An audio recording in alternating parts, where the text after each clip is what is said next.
So this was one of my games in in one of my tournaments I went to recently. I went to a nationals tournament.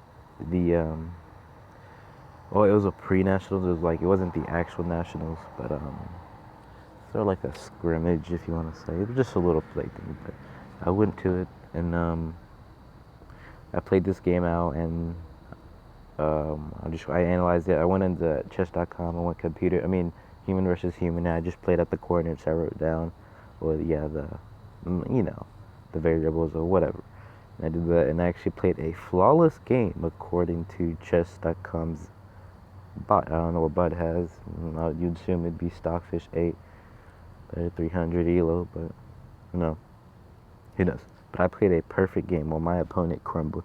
I think he had a 1700 blitz rating. I mean, rapid rating and like a 1800 blitz rating.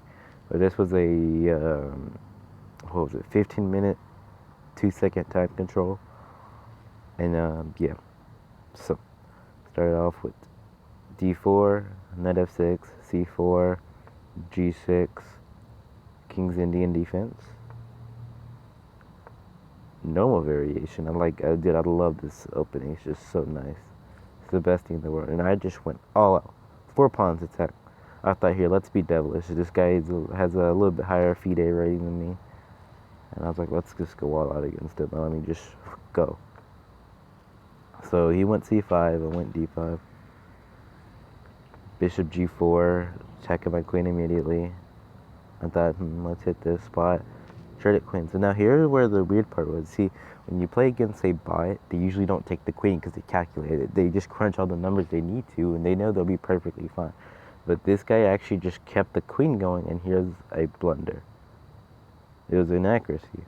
I thought it'd be a blunder, but it would be if it wasn't for this. Or it still was a blunder. Who cares? Whatever. He takes. I take. Strong, such a strong center. And I'm winning this bishop. Bishop takes e5.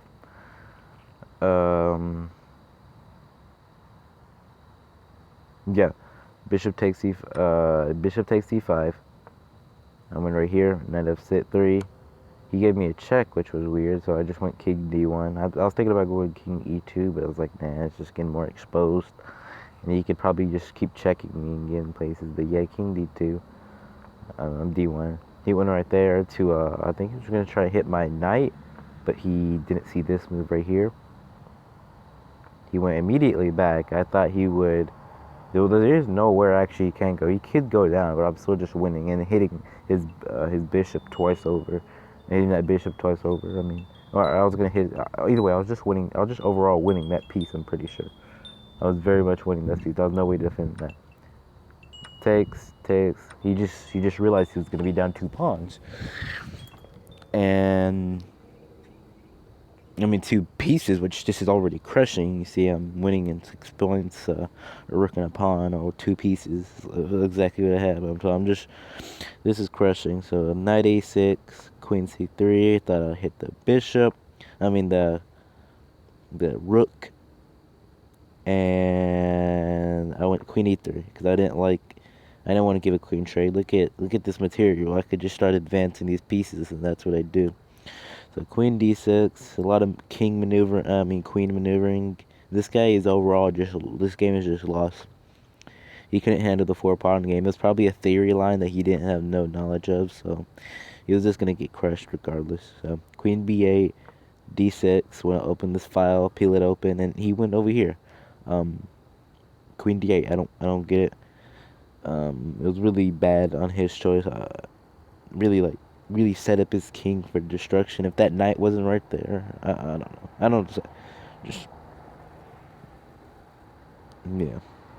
Queen d8, bishop d2. It wasn't considered a blunder though, so it had some purpose.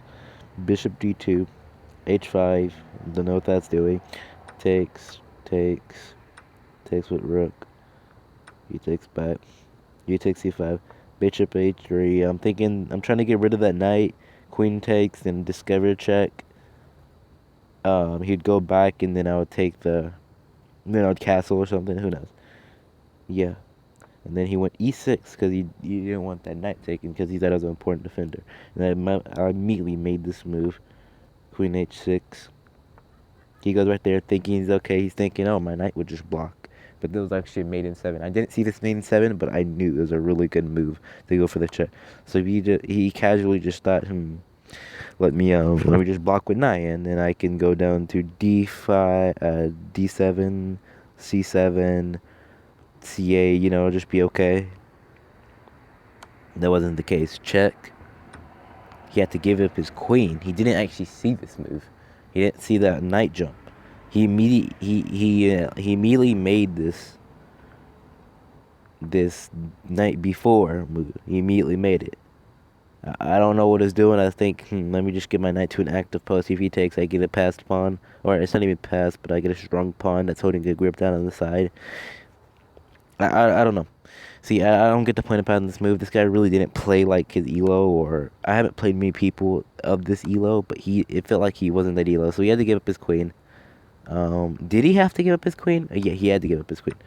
I take, and at this point, I saw the mate,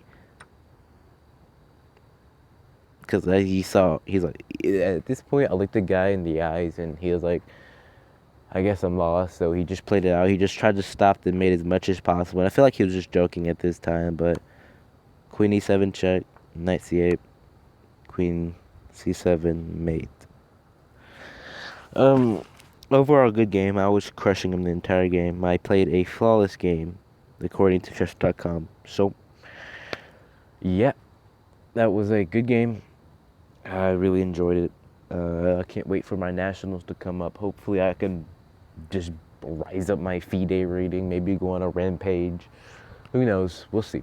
But yeah, I'm gonna learn the theory to the 4-pawn advance, because that is so nice. I love just seeing those pawns in the middle of the board, just controlling so much squares, you know. But yeah.